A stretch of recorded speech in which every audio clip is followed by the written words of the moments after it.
ಸೇವೆ ಮಾಡೋದ್ರಿಂದ ಯಾವತ್ತೂ ಮನುಷ್ಯ ಲಾಸ್ ಆಗಲ್ಲ. ನೋಡಿ ನಾನು ಎಂಟು ಎಲ್ಲ ಕಳೆದು ಒಂದು 30-40 ಸಾವಿರ ರೂಪಾಯಿ ಆರಾಮಾಗಿ, ಅಂದರೆ ಜಾಸ್ತಿ ದಿನ ಆಗಿದೆ ತಂದು ಇಟ್ಟು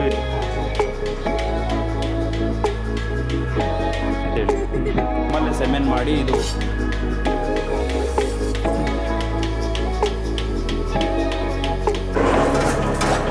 ನೋಡಿ ನಾವಲ್ಲ ಅಲ್ಲಿ ಹುಲ್ಕೊಟ್ರೆ 50 kg ಬಂದು.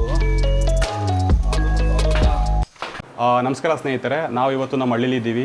ಇಲ್ಲಿ ವಿಶೇಷವಾಗಿ ದೇಸಿ ತಳಿಯಾದ ಸಾಯಿವಾಲ್ ಹಸುಗಳನ್ನ ಇಲ್ಲಿ ಒಬ್ಬರು ನಮ್ಮ ಸ್ನೇಹಿತರು ಸಾಕಿದ್ದಾರೆ. ಬನ್ನಿ ಅವರ ಅನುಭವ ಕೇಳಿ ಹಂಚ್ಕೊಂಡು ನಿಮ್ಮ ಹತ್ರ ಕೂಡ ಶೇರ್ ಮಾಡೋಣ. ಸರ್ ನಮಸ್ತೆ. ನಮಸ್ಕಾರ. ಅವನೇ ನಿಮ್ಮ ಪರಿಚಯ ಮಾಡಿಕೊಡ್ತೀರಾ? ಧನ್ಯವಾದಗಳು, ನೀವು ನಮ್ಮ ಫಾರ್ಮಿಗೆ ಬಂದಿದ್ದು. ಸರ್ ನಮ್ಮದು ಇಲ್ಲಿ ಮಾಗಡಿ ಹತ್ರ ನಿಯರ್ ತೂಬಿನಕೆರೆ ಅಂದ್ಬಿಟ್ಟು, ಅಲ್ಲಿಂದ ಜಸ್ಟ್ ಒಂದು 8 ಕಿಲೋಮೀಟರ್ಸು ತೂಬಿನಕೆರೆ ಗ್ರಾಮ ಅಂದ್ಬಿಟ್ಟು. ಎಷ್ಟು ವರ್ಷದಿಂದ ನೀವು ಹೈನುಗಾರಿಕೆ ಮಾಡ್ತಿದ್ದೀರಾ? ಮತ್ತು ಸಾಯಿವಾಲ್ ಹಸುಗಳನ್ನೇ ಸಾಕೋದಕ್ಕೆ ಕಾರಣ ಏನು?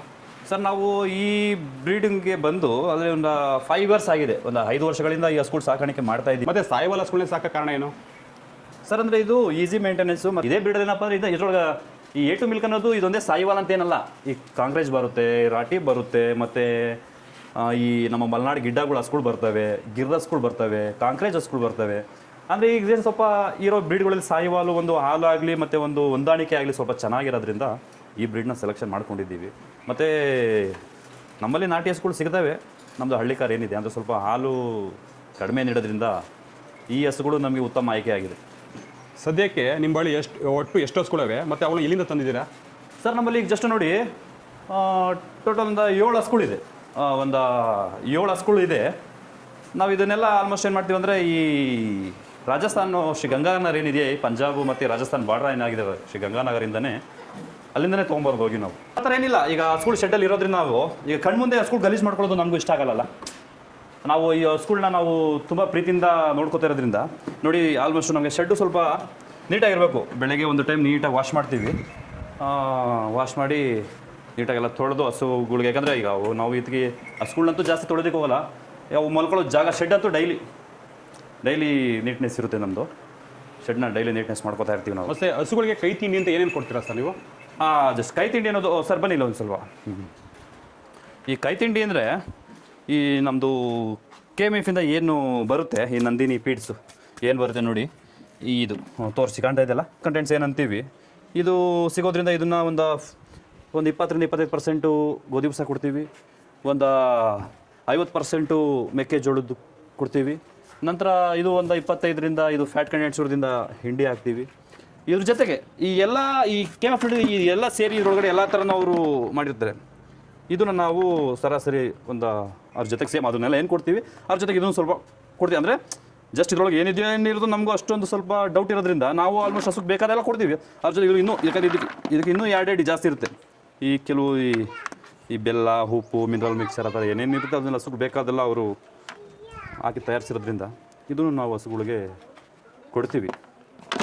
ಇದು ಏನೋ ಡಬ್ಬಲ್ ಇನ್ನೇನು ಮಾಡ್ಕೊಂಡು ಏನು ಸರ್ ಅದು ಪೌಡ್ರ್ ಏನೋ ಹಸುಗೆ ಹಾಕೋದು ಹೇಗೆ ಅದು? ಇದು ಅಂದರೆ ಸರ್ ಇದು ಡೈಜೆಷನ್ಗೆ ಅಂದ್ಬಿಟ್ಟು ಇದು ಹೇಳೋದು ಮರ್ತೇ ನಿಮಗೆ. ಮೇಯ್ನು ಈಗ ನಾವು ಈ ಕೈ ತಿಂಡಿ ಎಲ್ಲ ಏನು ಕೊಡ್ತೀವಿ ಅದು ಈ ಜೀರ್ಣ ಆಗಬೇಕಲ್ಲ ಸರ್. ಇದು ಈ ತಿಂದು ಊಟ ಏನಿದೆ ಅದು ನೀಟಾಗಿ ಬಾಡಿಗೆ ಈ ಸಪ್ಲಿಮೆಂಟ್ ಎಲ್ಲ ಜೀರ್ಣ ಆಗಬೇಕಂದ್ರೆ ನೋಡಿ ಇದು ನಾವು ಓನಾಗಿ ಮನೇಲಿ ಮಾಡ್ಕೊಂಡಿರೋಂಥದ್ದು ಪೌಡ್ರು. ಈ ಡೈಜೆಷನ್ಗೆ ನೀವು ಗೊತ್ತಿರೋ ಹಾಗೆ ಈ ಮತ್ತು ಈ ಡೈಜೆಷನು ಮತ್ತು ಹಾಲು ಇಳುವರಿಗೆ ಏನು ಸಪೋರ್ಟ್ ಕಂಟೆಂಟ್ಸ್ ಏನಿದೆ ಈಗ ಗೊತ್ತಲ್ಲ, ಈ ಜೀರಿಗೆ, ಈ ಸೋಂಪು ಕಾಳು ಮತ್ತು ಈ ಓಮ್ ಕಾಳು ಮತ್ತು ಈ ಬ್ಲ್ಯಾಕ್ ಸಾಲ್ಟ್ ಅಂತದ್ದು ಗೊತ್ತಾ, ಅದು ಪಾನಿಪುರಿ ಎಲ್ಲ ತಿಂತಿರಲ್ಲ ಗೊತ್ತಾ, ಅಲ್ಲಿ ಬ್ಲ್ಯಾಕ್ ಸಾಲ್ಟ್ ಯೂಸ್ ಮಾಡ್ತಾರೆ. ಹೌದು, ಅದು ಉಪ್ಪು ಇದನ್ನೆಲ್ಲ ಹಾಕಿ ನಾವು ಇದನ್ನು ಪೌಡ್ರ್ ಮಾಡಿ ಸ್ವಲ್ಪ ಹುರಿದ್ಬಿಟ್ಟು ಪೌಡ್ರ್ ಮಾಡಿಬಿಟ್ಟು ಮಿಕ್ಸಿಲಿ ಸರಾಸರಿ ಈ ಡಬ್ಬ 3 kg ಹಿಡಿಯೋಷ್ಟೊತ್ತು ನಮಗೆ ಒಂದು 15 ದಿವಸ ಒಂದು ತಿಂಗಳಿಗೆ ಆಗೋಂತಿಗೆ ನಾವು ಇದನ್ನು ಫಿಲ್ ಮಾಡಿ ಇಟ್ಕೊತೀವಿ. ಸರಾಸರಿ ಈ ಕೈ ತಿಂಡಿ ಕೊಡ್ಬೇಕಾದ್ರೆ ಇದೊಂದು ಸ್ಪೂನು ಒಂದು 10 ಗ್ರಾಮ್ ಏನಿದೆ ಅದನ್ನು ಸರಾಸರಿ ಎಲ್ಲ ಹಸುಗಳಿಗೂ ನಾವು ಇದನ್ನು ಪೌಡ್ರನ್ನ ಕೊಡೋದ್ರಿಂದ ನಮ್ಮ ಹಸುಗಳ ಆರೋಗ್ಯನೂ ಈ ಡೈಜೆಷನ್ ನೀಟಾಗಿ ಆಗೋದ್ರಿಂದ ಹಸುಗಳ ಆರೋಗ್ಯ ಚೆನ್ನಾಗಿರುತ್ತೆ. ಇದ್ಯಾಕೆ ಸರ್ ನೀವು ಹುಲ್ಲೆಲ್ಲ ಹೊರಗಡೆ ಹಾಕೊಂಡಿದ್ದೀರಾ ಇದು? ಸರ್ ಇದು ರಾಗಿ ಹುಲ್ಲು. ಅಂದರೆ ಇದು ಹೊರಗಡೆ ಹಾಕ್ತಿದ್ವಿ ಅವಾಗೆಲ್ಲ. ಇದು ಸ್ವಲ್ಪ ಈ ಮಳೆ ಬಿಸಿಲಿಗೆ ಒಂಚೂರು ಸೆಟ್ ಆಗಿಲ್ಲ ಅಂದ್ಬಿಟ್ಟು ಇದೊಂದು ಸ್ವಲ್ಪ ಅದು ಗೋಡ ನಿಂತು ಹಂಗಾಗಿ ರಾಗಿ ಹುಲ್ಲು ಇಲ್ಲಿ ಮಾಡ್ಕೊಂಡಿದ್ದೀವಿ. ಈ ಸರಾಸರಿ ನಮಗೆ ಇವಾಗ ತಕ್ಷಣಕ್ಕೆ ಹುಲ್ಲು ಬೇಕಾಗಿರೋದ್ರಿಂದ ಸೆಟ್ ಪಕ್ಕದಲ್ಲೇ ಇರಲಿ, ಅದು ಅನುಕೂಲವಾಗಿರಲಿ ಅಂತ ಹೊಲ್ದ ಹತ್ರನೂ ಇದೆ. ಇನ್ನೂ ಇದೆ. ಇದು ಎಷ್ಟು ದಿನಕ್ಕೆ ಬರುತ್ತೆ ಈ ಹುಲ್ಲು ನಿಮಗೆ? ಸರ್ ಇದು ಸರಾಸರಿ ನಮಗೊಂದು 15 ದಿವಸಕ್ಕಾಗುತ್ತೆ ಸರ್. ಒಂದು 15-20 ದಿನ ಅಂದ್ಕೊಳ್ಳಿ. ಡೈಲಿ 1 ಹಂಗೆ 20 ಅಷ್ಟು ಇಟ್ಟಿದ್ದೀವಿ ಇಲ್ಲಿ. ಡೈಲಿ ಸಂಜೆ ಹೊತ್ತು 1 1:30 ಆ ಥರ ಕೊಡೋದ್ರಿಂದ ನಮಗೆ 15-20 ದಿವಸ ನಮಗೆ ಇದು ಹುಲ್ಲು ಇದ್ರ ಜೊತೆಗೆ ಅಂದರೆ ಒಂದು ಟೈಮ್ ಹಸಿ ಮೇವು ಕೊಡ್ತೀವಲ್ಲ, ಒಂದು ಟೈಮ್ ಹಸಿ ಮೇವು, ಒಂದು ಟೈಮ್ ಇದು ಒಣಲು ಕೊಡೋದ್ರಿಂದ ನಮಗೆ ಬರುತ್ತೆ, ಒಂದು 20 ಡೇಸ್ ತನಕ ಬರುತ್ತೆ ಇದು. ಸರ್ ಹಾಲು ನೀವು ಯಾವ ಥರ ಕರಿತೀರಾ? ಇವಾಗಲೂ ಕೈಯಲ್ಲೇ ಕರಿತೀರಾ, ಹೇಗೆ ಯಾವ ಥರ? ಸರ್ ಅಂದರೆ ಈಗ ನಾವು ಬನ್ನಿ ತೋರಿಸ್ತೀರಿ, ನಮ್ಮಲ್ಲಿ ಈಗ ಮಿಷಿನ್ ಇದೆ. ನಾವೆಲ್ಲ ಈಗ ಮಿಷಿನಲ್ಲಿ ಹಾಲು ಕರೆಯೋದು. ಇವರು ನಮ್ಮ ದೊಡ್ಡ ಮಗ ಅವರು ಕುಶಿಕ್ ಗೌಡ ಅಂತೇಳಿ, ಇವ್ರು ನಮ್ಮ ಚಿಕ್ಕ ಮಗ ಪೂರ್ವಿಕ್ ಗೌಡ ಅಂತೇಳಿ, ಇವರು ಇಬ್ಬರು ನನ್ನ ಮುದ್ದು ಮಕ್ಕಳು ಸರ್. ನಾನು ಈ ಇನ್ನೊಂದು ನಿಮ್ಗೆ ಹೇಳಲಿಲ್ಲಲ್ಲ, ಈ ಮಕ್ಕಳಿಗೆ ತುಂಬ ಚೆನ್ನಾಗಿದೆ ಹಾಲು ಅಂತ ಒಂದು ಇಷ್ಟಪಟ್ಟು ಡೈರಿ ಫಾರ್ಮ್ ಮಾಡ್ತಾಯಿದ್ದೀನಿ ನಾನು. ಯಾಕಂದರೆ ಈ ನಾವು ಏನು ಹಾಲು ಇದು ಮಾಡ್ತಾಯಿದ್ದೀವಲ್ಲ, ನಾವು ಮನೆಗೆ ಯೂಸ್ ಮಾಡಬೇಕಲ್ವಾ, ನನ್ನ ಮಕ್ಳಿಗೂ ಒಳ್ಳೆ ಹಾಲು ಕೊಡಬೇಕು ಅನ್ನೋದು ಒಂದು ಉದ್ದೇಶ ನನ್ನಲ್ಲೂ ಇದೆಯಲ್ಲ ಸರ್. ಸರ್ ನೋಡಿ, ಇದೆ ಮಿಷಿನು, ಅಂದರೆ ಜಾಸ್ತಿ ದಿನ ಆಗಿದೆ ತಂದು ಇಟ್ಟು ಇಲ್ಲಿ. ನೋಡಿ, ಇದು ಪೆಟ್ರೋಲ್ ಇಂಜಿನ್ ಅಂತಾರಲ್ಲ ಸರ್, ಇದು ಪೆಟ್ರೋಲ್ ಇಂಜಿನ್ನು. ಮತ್ತು ಇದು ವಾಶ್ ಮಾಡೋದು ಪ್ರೆಸರ್ದು ಮಿಷಿನು. ಇದು ಕರೆಂಟ್ ಮೋಟ್ರು. ಇದು ಪಲ್ಸ್ ಹಾಲು ಕರೆದು. ಎಷ್ಟಾಯಿತು ಸರ್ ಈ ಮಿಷಿನ್ ಸೆಟ್ ಪೂರ್ತಿ ನಿಮಗೆ? ಸರ್ ಇದು ಟೋಟಲ್ ನಮಗೆ ಇದು ಒಂದು 48,000 ಆಗೈತೆ ಸರ್. ಇದು 48,000 ಯಾವ ಅಂದರೆ ಎಷ್ಟು? ಅಂದರೆ ಸರ್ ಇದ್ರೊಳಗಡೆ ನಿಮಗೆ ಕಡಿಮೆದು ಸಿಗುತ್ತೆ, ಒಂದು 28,000ದಿಂದನೂ ಸಿಗುತ್ತೆ. ಆದರೆ ಇದು ಸ್ವಲ್ಪ ನಾವು ಒಳ್ಳೆ ಕ್ವಾಲಿಟಿ ಇರಲಿ ಅಂದ್ಬಿಟ್ಟು, ಇದು ನೋಡಿ, ಇದು 650 LPH ಇದು. ಅಂದರೆ ನೆಕ್ಸ್ಟು ಫ್ಯೂಚರ್ಗೆ ಹಸುಗಳು ಸ್ವಲ್ಪ ಜಾಸ್ತಿ ಆದರೆ ಮತ್ತೆ ಇನ್ವೆಸ್ಟ್ಮೆಂಟ್ ಮಾಡೋದು ಏನಕ್ಕೆ ಅಂದ್ಬಿಟ್ಟು ಒಂದೇ ಸರಿ ಇದು 650 LPH ತೊಗೊಂಡಿದ್ದೀವಿ ಇದನ್ನು. ಇದು ಮೋಟ್ರು 2 HP ತೊಗೊಂಡಿದ್ದೀವಿ.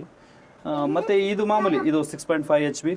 ಮತ್ತು ಇದು ಮಾಮೂಲಿ ವಾಷರ್ದು ಇದೇನು ಬರುತ್ತೆ ತೊಗೊಂಡಿದ್ದೀವಿ. ಅಲ್ಲೇನು ಮಿಷಿನ್ ನೋಡಿದ್ರಲ್ಲ ನೋಡಿ, ಅದ್ರ ಜೊತೆಗೆ ಈ ಟ್ರಾನ್ಸ್ಪರೆಂಟ್ ಕ್ಯಾನ್ ಅಂದ್ಬಿಟ್ಟಿದ್ದು ನಿಮಗೆ ನೋಡಿ ಗ್ಲಾಸನ್ನೇ ಕಾಣುತ್ತೆ, ಆದರೆ ಹೊಡೆಯಲ್ಲ, ತುಂಬ ಗಟ್ಟಿ ಇರುತ್ತೆ ಮತ್ತು ಬಾಳಿಕೆ ಬರುತ್ತೆ. ನಿಮಗೇನು ಮಾಮೂಲಿ ಈ ಸ್ಟೀಲ್ ಕ್ಯಾನು ತೊಗೊಳೋದ್ರಿಂದ ನಮ್ಗೆ ಸಮಸ್ಯೆ ಏನಂದರೆ ನೋಡಿ, ಇಲ್ಲಿ ಕಾಣ್ತಾ ಇದೆಯಲ್ಲ ನೋಡಿ, ಇದು ತೋರಿಸಿ. ನಮಗೆ ಈ ಮಿಲ್ಕಿಂಗ್ ಮಾಡಬೇಕಾದ್ರೆ ನೋಡಿ, ಇದು ನಮಗೆ ಲೀಟ್ರ್ ವೈಸಲ್ಲಿ ಅದು ನಮಗೊಂದು ತಿಳಿಸುತ್ತೆ. ನಂತರ ನೋಡಿ, ಇಲ್ಲಿ ಕೆ ಜಿ ಲೆಕ್ಕನು ಈ ಬೋತ್ ಸೈಡು ನಿಮಗೆ ಒಂದು ಕಡೆ ಕೆ ಜಿ, ಒಂದು ಕಡೆ ಲೀಟ್ರು. ನೋಡಿ, ಇಲ್ಲಿ ಕೆ ಜಿ ಕಾಣಿಸ್ತಾ ಇದೆಯಲ್ಲ, ಒಂದು ಕಡೆ ಕೆ ಜಿ, ಒಂದು ಕಡೆ ಲೀಟ್ರು. ಈ ಥರ ನಮಗೆ ಈಗ ಹಸುಗಳಿಗೆ ಸರ್ ನಾವೇನು ಮಿಲ್ಕ್ ಮಾಡ್ತೀವಿ, ಈಗ ನಮ್ಮ ಹಸು ಏನಿದೆಯಲ್ಲ, ಈಗ ನಮ್ಮಲ್ಲಿ ಈಗ ಒಂದು 7 ಹಸು ಇದೆ ಅಂದ್ಕೊಳ್ಳಿ. ಈಗ 7 ಹಸು ಅವರೇಜ್ ನಮಗೆ ಎಷ್ಟು ಹಾಲು ನೀಡ್ತಾ ಇದೆ ಅನ್ನೋದೊಂದು ಐಡಿಯಾ ಬೇಕಲ್ಲ ಸರ್. ನಮಗೆ ಕೈ ತಿಂಡಿ ಕೊಡ್ತೀವಿ ಮತ್ತು ಹುಲ್ಲಾಲ್ ಹಾಕ್ತೀವಿ, ಒಂದು ನಿರ್ವಹಣೆ ನಮಗೊಂದು ಐಡಿಯಾ ಬೇಕು. ಅದರಿಂದ ಈ ಸ್ಟೀಲ್ ಕ್ಯಾನ್ಗಳಲ್ಲಿ ಏನಾಗ್ತಾವಂದರೆ, ಈ ನಾವು ಪದೇ ಮಿಲ್ಕಿಂಗ್ ಮಾಡ್ಬೇಕಾದ್ರೆ ಕ್ಯಾನ್ ತೆಗಿಯೋದಕ್ಕಾಗಲ್ಲ. ಅದು ಒಂದು 25 ಲೀಟ್ರ್ 30 ಲೀಟ್ರ್ ಕೆಪಾಸಿಟಿ ಇರ್ತವೆ ಕ್ಯಾನು. ಒಂದು 5-6 ಹಸು ಕರಿಬೇಕು, ಅಲ್ಲಿ ಗಂಟ ಮತ್ತೆ ನಾವು ಪ್ರತಿ ಹಸುದು ನಮ್ಗೆ ಗೊತ್ತಾಗಲ್ಲ. ಹಾಗೆ ಟ್ರಾನ್ಸ್ಪೋರ್ಟ್ ಕ್ಯಾನಲ್ ಅಂದರೆ ನಮಗೆ ಪ್ರತಿ ಹಸುದು ನಮ್ಗೆ ಗೊತ್ತಾಗ್ಬಿಡುತ್ತೆ, ಯಾವ ಹಸು ಎಷ್ಟು ಹಾಲು ಕೊಟ್ಟಿದೆ. ಒಂದು ವೇಳೆ ಏನಾದರೂ ಒಂದು ದಿನ ಏನಾದರೂ ಕಮ್ಮಿ ಕೊಡಿ, ಏನು ಕಮ್ಮಿ ಕೊಡ್ದು, ಏನೋ ಅದಕ್ಕೇನೋ ಹುಷಾರಿಲ್ಲ, ಸಮಸ್ಯೆ ಇದೆಯಾ, ಅದನ್ನು ತಿಳ್ಕೊಂಬಿಡ್ಬೋದು ನಾವು. ಇಲ್ಲ ಮಿಲ್ಕಿಂಗ್ ಮಾಡೋ ಟೈಮಲ್ಲಿ ನಾವು ಆಲ್ಮೋಸ್ಟು ಅದು ಮಿಲ್ಕಿಂಗ್ ಕೊಟ್ಟಾಗಲೇ ಅದರೊಂದು ಐಡಿಯಾ ಗೊತ್ತಾಗ್ಬಿಡುತ್ತೆ. ಮತ್ತು ನಾವು ಒಂದಿನ ಒಳ್ಳೆ ಉತ್ಕೃಷ್ಟವಾದ ಮೇವು ಕೊಟ್ಟಿರ್ತೀವಿ, ಅವತ್ತು ದಿನ ಒಂದು ಅರ್ಧ ಲೀಟ್ರ್ ಹಾಲು ಹೆಚ್ಚಾಗ್ಬೋದು. ಅವತ್ತು ನಮ್ಗೆ ಸಡನ್ಲಿ ನಾವು ಐಡೆಂಟಿಫೈ ಮಾಡಿಬಿಡ್ಬೋದು. ಸರ್ 7 ಹಸುಗಳಿಂದ ತಿಂಗಳಿಗೆ ಎಷ್ಟು ಆದಾಯ ಇದೆ? ಇದು ಏನು ಆದಾಯ ನಿರೀಕ್ಷೆ ಮಾಡ್ತೀರಾ? ಮತ್ತು ಇದು ಲಾಭದಾಯಕವಾಗಿದೆ ನಿಮಗೆ? ಸರ್ ಲಾಭದಾಯಕನೇ, ಯಾಕಂದರೆ ಗೋಸೇವೆ ಮಾಡೋದ್ರಿಂದ ಯಾವತ್ತೂ ಮನುಷ್ಯ ಲಾಸ್ ಆಗೋಲ್ಲ. ನೋಡಿ, ನಾನು ಹೇಳ್ತೀನಿ ಅಂದರೆ, ಈ ಹಸುಗಳಲ್ಲಿ ಏನು ಮಿಲ್ಕ್ ಪ್ರೊಡಕ್ಷನ್ ಇದೆ, ನಿಮ್ಗೆ ಲಾಸ್ ಅಂಥದ್ದು ಏನಿಲ್ಲ. ನೀವು ಹೊರಗಡೆ ಈಗ ಒಂದು ಬೆಂಗಳೂರಿಗೆ ಕೆಲಸಕ್ಕೆ ಹೋಗ್ಬೇಕು ಅಂದರೂ ಸರಾಸರಿ ಏನೊಂದು 20,000 ಸಂಬಳ ಕೊಡ್ಬೋದ್ರ ನಿಮಗೆ. ಈ ಒಂದು 20,000 ಸಂಬಳ ಕೊಟ್ಟರು ಗೊತ್ತಲ್ಲ ನಿಮಗೆ ಬೆಂಗಳೂರು ಜೀವನ ಹೇಗಿದೆ ಅಂತ.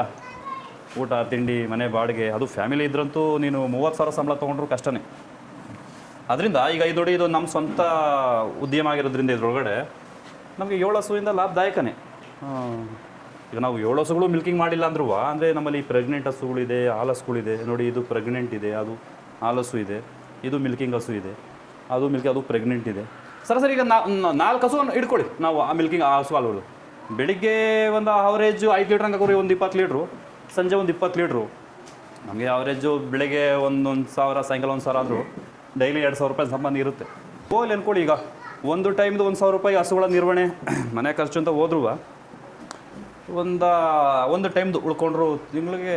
ಈಗ ಹೊರಗಡೆ ಏನು 20,000 ರೂಪಾಯಿಗೆ ಎಲ್ಲೋ ಇನ್ನೊಬ್ರ ಹತ್ರ ಕೆಲಸ ಮಾಡೋದ್ರಿಂದ, ಈಗ ನಮ್ಮದು ಸ್ವಂತ ದುಡಿಮೆ ಆಗಿರೋದ್ರಿಂದ ನಮಗೆ ತಿಂಗಳಿಗೆ ಖರ್ಚೆಲ್ಲ ಕಳೆದು ಒಂದು 30,000-40,000 ರೂಪಾಯಿ ಆರಾಮಾಗಿ ನಾವು ಇಲ್ಲೇ. ಮತ್ತು ಇದ್ರ ಜೊತೆಗೆ ಇನ್ನೊಂದೇನಪ್ಪ ಅಂದರೆ, ಈ ಪ್ರೋತ್ಸಾಹಧನ ಅಂತ ಕೊಡ್ತಾರೆ. ಈ 1 ಲೀಟ್ರ್ ಹಾಲಿಗೆ ಒಂದು 5 ರೂಪಾಯಿ ನಂಗೆ ಪ್ರೋತ್ಸಾಹಧನ ಕೊಡ್ತಾರೆ. ಅದು ಅವರೇಜು ನಮಗೆ ತಿಂಗಳಿಗೆ ಒಂದು 5,000-6,000 ಅಂದ್ಕೊಳ್ಳಿ ಬರುತ್ತೆ. ಅದು ಒಂದೇ ಸರಿ ಒಂದೊಂದು ಸರಿ 4 ತಿಂಗಳು 3 ತಿಂಗಳು ಹಾಕಿದ್ರು ಒಂದೇ ಸರಿ ಬಲ್ಕ್ ಅಮೌಂಟ್ ನಿಮಗೆ 20,000, 25,000, 30,000 ಆ ಥರ ಹಾಕ್ತಾರೆ. ಕೆಲವೊಮ್ಮೆ 2 ತಿಂಗಳು ಹಾಕ್ತಾರೆ, 3 ತಿಂಗಳು ಹಾಕ್ತಾರೆ, 4 ತಿಂಗಳು ಹಾಕ್ತಾರೆ. ಈ ಚಾಪ್ ಕೊಟ್ಟರು ತೊಗೊಂಡಿದ್ದಲ್ಲ, ಈ ಹಸಿವಲ್ಲಿ ಏನು ತರ್ತೀವಿ ತೋಟದಿಂದ, ಅದು ಗೊತ್ತಲ್ಲ, ಈ ಸೂಪರ್ ನೈಪೇರ್ ಎಲ್ಲ ನಮ್ಮ ಹೈಟ್ ಬಂದ್ಬಿಡುತ್ತೆ, 6 ಅಡಿ ಎಲ್ಲ ಇರುತ್ತೆ. ಅದನ್ನ ಹಾಗೆ ಹಸುಗಳು ಕೊಡೋದಕ್ಕಾಗಲ್ಲ ಅಂದ್ಬಿಟ್ಟು ನೋಡಿ ಇಲ್ಲಿ ಚಾಪ್ ಮಾಡಿ, ಈ ಹುಲ್ಲಿದ್ರೆ ತೋರಿಸ್ತಾ ಇದೆ ನಿಮಗೆ, ಚಾಪ್ ಮಾಡಿ ನಾವೇನು ಮಾಡ್ತೀವಿ, ಎಲ್ಲ ಬಂದು ಇಲ್ಲಿ ಸ್ಟಾಕ್ ಆಗುತ್ತೆ. ನಾವು ಸರಾಸರಿ ತುಂಬಿ ಹಸುಗೆ ಒಂದೊಂದು ನೋಡಿ, ನಾವು ಅಲ್ಲಿ ಹುಲ್ಲು ಕೊಟ್ಟರೆ ಇದು ಚಾಪ್ ಆಗಿ ಬಂದಿಲ್ಲ ಎಲ್ಲ ಇಲ್ಲಿ ಇದಾಗ ಸ್ಟೋರ್ ಆಗುತ್ತೆ. ಇದನ್ನು ನಾವು ಸರಾಸರಿ ಅಂದರೆ ನಾವು ಏನು ಇಷ್ಟೇ ತೂಕ ಮಾಡಿ ಏನು ಕೊಡೋದಿಲ್ಲ, ಅದಕ್ಕಿಂತ ಒಂದು ಟಬ್ ಮಾಡ್ಕೊಂಡ್ಬಿಟ್ಟಿದ್ದೀವಿ. ಈ ಒಂದು 15-20 kg ಹಿಡಿಯೋಂಥದ್ದು ಒಂದು ಟಬ್ ಮಾಡ್ಕೊಂಡ್ಬಿಟ್ಟಿದ್ದೀವಿ. ಎಲ್ಲ ಒಂದು ಟಬ್ ಹಾಕ್ತೀವಿ, ಸ್ವಲ್ಪ ದೊಡ್ಡ ಹಸುಗಳು ಇರೋ ಇನ್ನೊಂದು ಅರ್ಧ ಟಬ್ ಜಾಸ್ತಿ ಹಾಕ್ತೀವಿ. ಆ ಥರ ಹಸುಗಳು ಯಾವ ಥರ ಇದೆ ಅದ್ರ ಮೇಲೆ ಮತ್ತೆ ಅದು ಮಿಲ್ಕ್ ನೋಡಿ ಒಂದು ಸ್ವಲ್ಪ ಹಸಿ ಮೇವನ್ನ ಅವಕ್ಕೆ ಹೊಟ್ಟೆ ಹಿಡಿಯೋಷ್ಟು ಹೊಟ್ಟೆ ತುಂಬ ನೀಡ್ತೀವಿ. ತುಂಬ ಕರುಗಳು ಕಾಣಿಸ್ತಿದೆಯಲ್ಲ ನಿಮ್ಮವೇ ಹೇಗೆ? ಖಂಡಿತವಲ್ಲ, ಇದು ನಮ್ಮ ಮನೆಯಲ್ಲಿ ಹುಟ್ಟಿರುವಂಥದ್ದು. ನಾವು ನಾವು ದುಡ್ಡು ಕೊಟ್ಟು ಕರುಗಳನ್ನ ಹಸುಗಳ್ನ ತೊಗೊಳೋದು ಬೇಡ ಅಂದ್ಬಿಟ್ಟು ನಾವು ಈಗಿಂದನೇ ನಮ್ಮ ಮನೆಯಲ್ಲೇ ಹಸುಗಳ್ನ ನಾವು ರೆಡಿ ಮಾಡ್ಕೊಳ್ತೀವಿ. ಏನಿದೇನೋ ಆಲ್ಮೋಸ್ಟ್ ನಾವು ಒಳ್ಳೊಳ್ಳೆ ಬ್ರೀಡು, ಈ ಸೆಮೆನ್ ಒಳ್ಳೊಳ್ಳೆ ಬ್ರೀಡು ಯೂಸ್ ಮಾಡ್ತಾಯಿದ್ದೀವಿ. ನೋಡಿ, ಹಂಪ್ ಆಗಿರ್ಬೋದು, ಈ ಕಿವಿ ಆಗಿರ್ಬೋದು, ಈ ನೋಡಿ ನಾಭಿ ಆಗಿರ್ಬೋದು, ಮತ್ತು ಈ ನಮ್ಮಲ್ಲೇ ನಾವು ಈ ಹಸುಗಳ್ನ ಚಾಯ್ಸ್ ಮಾಡಿದ್ರೆ ಕರು ಸಾಕಣೆ ಮಾಡೋದ್ರಿಂದ ಈ ನಮ್ಮ ಹೊಂದಾಣಿಕೆ ಚೆನ್ನಾಗಾಗ್ತವೆ. ಹೊರಗಡೆಯಿಂದ ತರೋದ್ರಿಂದ ನಮ್ಗೆ ಹೊಂದಾಣಿಕೆ ಅಷ್ಟು ಸಡನ್ಲಿ ಆಗೋದಿಲ್ಲ.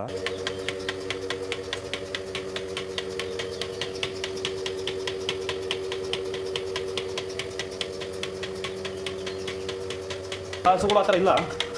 ಈ ಕೆಲವೊಂದು ಹಸುಗಳು ಈ ರೇರ್ ಸ್ವಲ್ಪ, ಈಗ ನಮ್ಮಲ್ಲಿ ಒಂದು 7 ಹಸುಗಳಲ್ಲಿ ಒಂದು 2-3 ಹಸುಗಳು ಈ ಥರ ಕಾಲ್ಗೆ ಹಗ್ಗ ಹಾಕಿ ಕರಿಬೇಕು. ಬಾಕಿ ಒಂದು 4 ಹಸುಗಳು ಮಾಮೂಲಿ ಕರಿತೀವಿ. ಅಂದರೆ ಅವು ನಮ್ಮಲ್ಲಿ ಹೊಂದಾಣಿಕೆ ಚೆನ್ನಾಗಿ ಆಗಿದ್ದಾವೆ. ಇನ್ನೂ ಸ್ವಲ್ಪ ಹೊಂದಾಣಿಕೆ ಆಗಿಲ್ಲ ನಮ್ಮಲ್ಲಿ, ಇನ್ನೂ ಸ್ವಲ್ಪ ಟೈಮ್ ಹಿಡಿಬಹುದು. ಇಲ್ಲಾಂದರೆ ಅವರಲ್ಲಿ ಫಸ್ಟು ಈ ಥರ ಕಾಲು ಕಟ್ಟು ರೂಢಿ ಮಾಡಿರೋದ್ರಿಂದ ನಾವು ಕೂಡ ಕಾಲು ಕಟ್ಟಲೇಬೇಕಾಗುತ್ತೆ.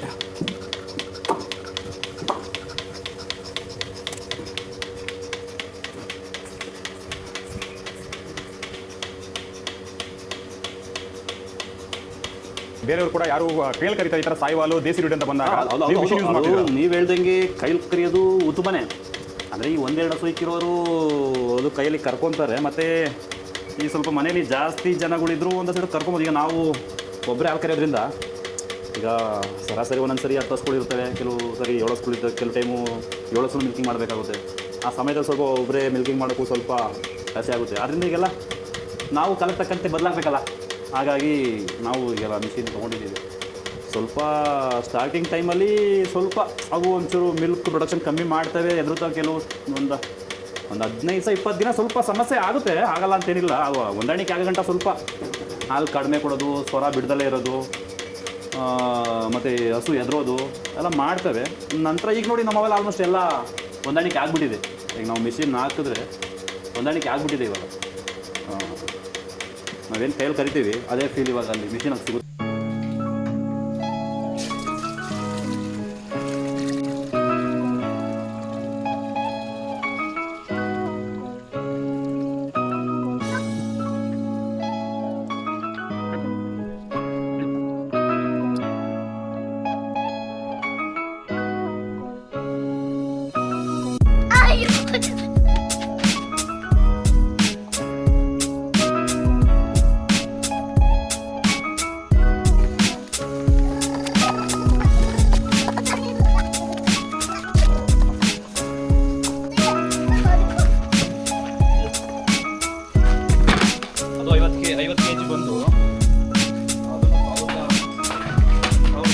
ಆಯ್ತು ಅದು ಮಾಮೂಲಿ